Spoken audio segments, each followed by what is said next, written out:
Good morning, YouTube. Well, I'm here in my new studio. I built this new studio here in my home to just help with content creation and creating videos mainly for text messaging agents or customers. Simple 60-second video messages, much like this, whether you're using a green screen in the back, they're pretty sweet. I've seen so many these days that it's just amazing to see how advanced this whole program has gotten. But a text message, remember, 90% of people are going to check their text message if you send it to them. But you know what? It brings me back to compliance. You can send a text message, do automation, but text messaging the wrong person can get you in trouble. In fact, this morning, I received a text message from a lead company talking about how, they offer leads and they're in final expense, et cetera, et cetera, et cetera. And they wanted to sell me some leads. Well, immediately, I don't remember asking for that information or opting in for that information. And I asked, hey, what's the name of your company? So on and so forth. I never requested this information. And what was funny is that within minutes, it turned out to be one of my affiliate partners. And he's like, hey, Laurel, it's me. And we both chuckled. But then we continue to go in through the process of compliance. And I'm happy to say that my affiliate partner has his compliance 100%. But you can still get in trouble. If a person, whether an agent or a customer, did not request information from you, doesn't even matter if it's a business text message. If they did not request the written consent, you cannot text message them.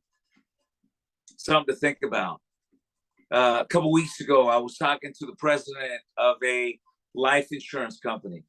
And the first thing that he said was, hey, these TCPA and DNC complaints are getting out of hand, man. What do you suggest? Understand, this is the president of an insurance carrier dealing with these type of issues more than before. So I had him share with me certain scenarios. He shared with me, again, a text messaging situation where one of their agencies was just blasting these text messages in order to recruit them to come and work for that carrier.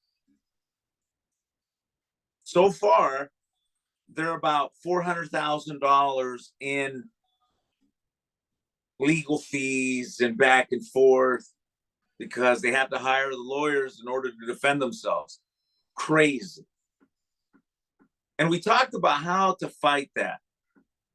The president understood about safe harbor defense, where you're able to show the judge that you're following the rules, you're doing your part, written through processes, and you're doing your part as an agency owner, carrier, to train your agents in this new world on the do's and don'ts when it comes to picking up the phone or text messaging. $400,000 just in legal fees and months of back and forth. The stress. This is happening every day. So if you got yourself a studio like what I got myself set up right now, that is designed to create content for text messaging agents or customers, listen up, because this applies to you. Last night, I have a friend that's also an affiliate partner. His specialty is digital marketing. So he builds websites, ClickFunnels, etc. This is what he does. He's really, really good at it, about it. But one of the things about digital guys is that they typically outsource their call center arm for inbound traffic for all those leads that they're generating from their digital marketing. Calls me up late at night. And for those of you guys that know me, you know, if you got my cell phone, I'll pick up the phone. So he reaches out to me, asks, hey, you know, you got a minute? Sure enough, we get on a call. I asked him, what's going on? Turns out that his client, who he generates leads for and also handles the calling aspect of his inbound and his digital marketing strategy, received an email from a litigator letting them know that they were on the DNC list. Can you imagine that? They were on the DNC list. They flipped out. And a mistake happens that easy. If you're buying leads, you're generating your leads, and you don't know the date that lead was, you know, born per se, generated, then you're at risk of that type of violation, especially for do not call. These type of violations are happening every single day.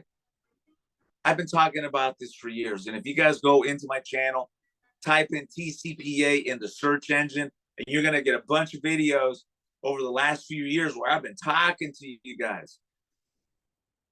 One of the things that, you know, I discovered, in fact, in this conversation that I had with the president of this carrier was an interesting fact. I did not know that TCPA litigation and DNC litigation, those type of violations, are the second most profitable lawsuits right now in America. Guys, the second most profitable.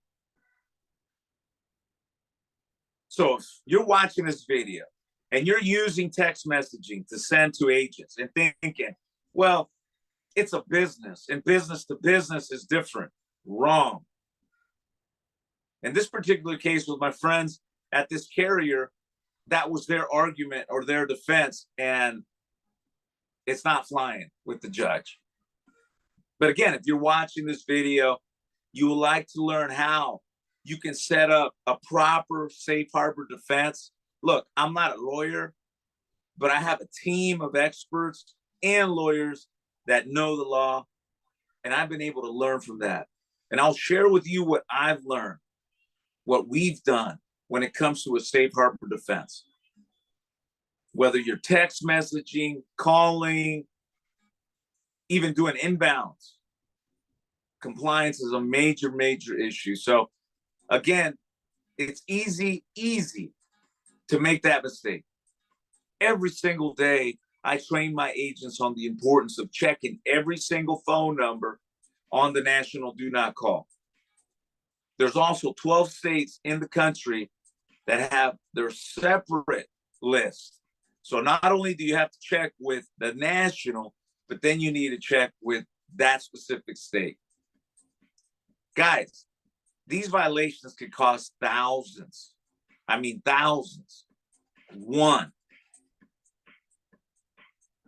And a lot of companies, whether small or large, are not in a position to be just shelling out money when it's not necessary. And why do I say that? Because all you got to do is train your agents. All you got to do is look up the laws that govern what we do. And if you're not doing that, look, I've talked to these litigators myself because I've been able to make friends with them over the years. They want to stay anonymous. I've invited some of them to, you know, come on here on YouTube so I can interview them and they can share with all of us a little bit more of their tactics, and they've always refused, of course, because they're waiting for you to make a mistake. So again, something to think about, especially if you're building a studio, creating content, sending out text messages, using the phone. Learn these guidelines because it can cost you a lot of money. So with that said, my friends, I hope you guys have a wonderful weekend. It's safe, and see you guys at the top. Peace.